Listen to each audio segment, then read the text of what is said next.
Hunggang amada bablu ko pa nupa masa dukan pamba malerami. Mahaki ni haibada mama amadi masaladu natana kanaso laitre. Mahak na dukan pamba tagi panglakpa senpam maduna yum punaribani. Matawasam na bablu na dukan pamba tagi panglakpa senpam singaduna yum ado ilay na pubangami. Asam na bablu do dukan pamba loraga mayum lom da halai. Mahak ngasidi athapa sahar da satuna dukal ki poche awar pakhara lawgadoribani masigi matung mahak mayum jaraduna mama bu lep tuna kauri ima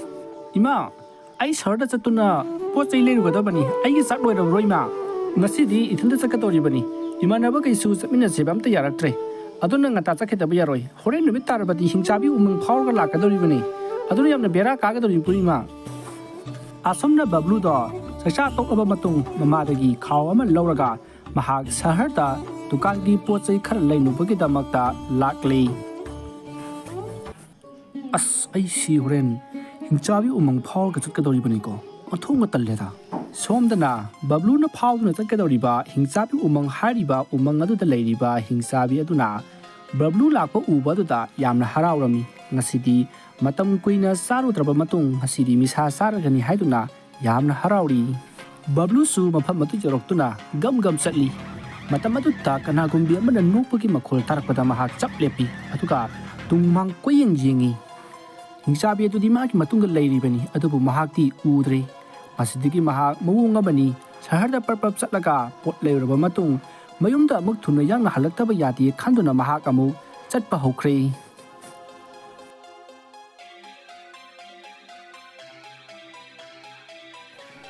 Asomna bablu do haujikti kaithel zawduna mayam adudagi mahakna apa mawala tarkar leipa posting leiri madagi matung mahak mayum lomda amu halakli aise pharadi yang laksabani kaithel dudane mi chiman khibasina thengtokida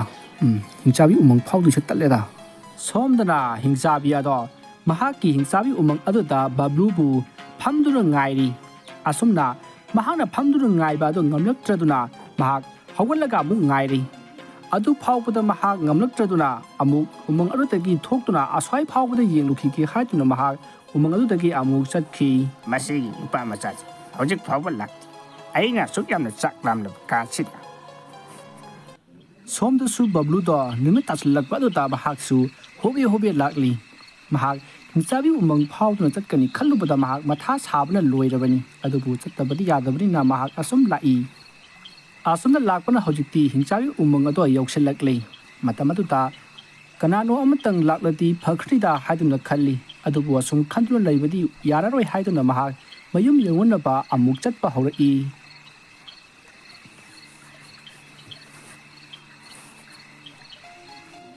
somda su hingchabi ado balubul lakpa yamna wana ngairi asumna ngairi ngai hojikti balu ado lakpa mahakna uri mastiki mahakna khalli masi angangsi lakti lare masi makok tagi pairagi indagi matamaduda hingsabi aduna balugi kokthakta paiduna balubu ibungo haiduna yamna kiba khonjenda kauri khonjela du tabada bablu tungmang koyeng jingi adubu mahakti kanamata uramdi hey kanano engonda tatana ki helidubo hingchabira lele tholo aigi maga tholo oh hey nang wai engonda ga sari ki helise adu urabadi nang si khangburi yemo masidi iya nangi do padi leitabra sidi lupini ne halise le hatokene masidi kai kantata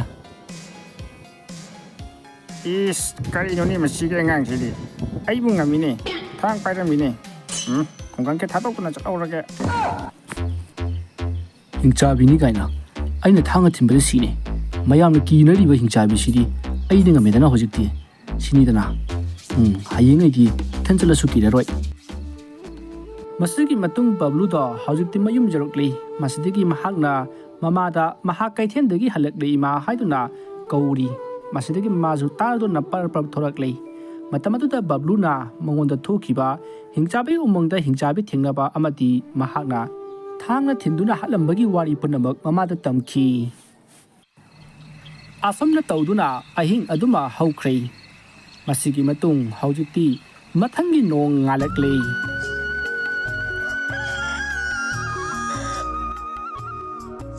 ꯕꯕ꯭ꯂꯨꯁꯨ ꯃꯍꯧꯁꯥꯒꯨꯝ ꯃꯍꯥꯛꯀꯤ ꯗꯨꯀꯥꯟ ꯑꯗꯨ ꯍꯥꯡꯗꯨꯅ ꯃꯌꯥꯝꯅ ꯄꯣꯠ ꯂꯩꯈꯤ ꯃꯇꯝ ꯑꯗꯨꯗ ꯉꯔꯥꯡ ꯃꯍꯥꯛꯅ ꯊꯦꯡꯅꯔꯛꯄ ꯍꯤꯡꯆꯥꯕꯤ ꯍꯥꯠꯄꯒꯤ ꯋꯥꯔꯤ ꯑꯗꯣ ꯃꯌꯥꯝꯗ ꯇꯝꯂꯤ ꯕꯕ꯭ꯂꯨꯒꯤ ꯋꯥ ꯑꯗꯨ ꯇꯥꯕꯗ ꯄꯣꯠ ꯂꯩꯕ ꯂꯥꯛꯂꯤꯕꯁꯤꯡꯗꯣ ꯌꯥꯝꯅ ꯍꯔꯥꯎꯈꯤ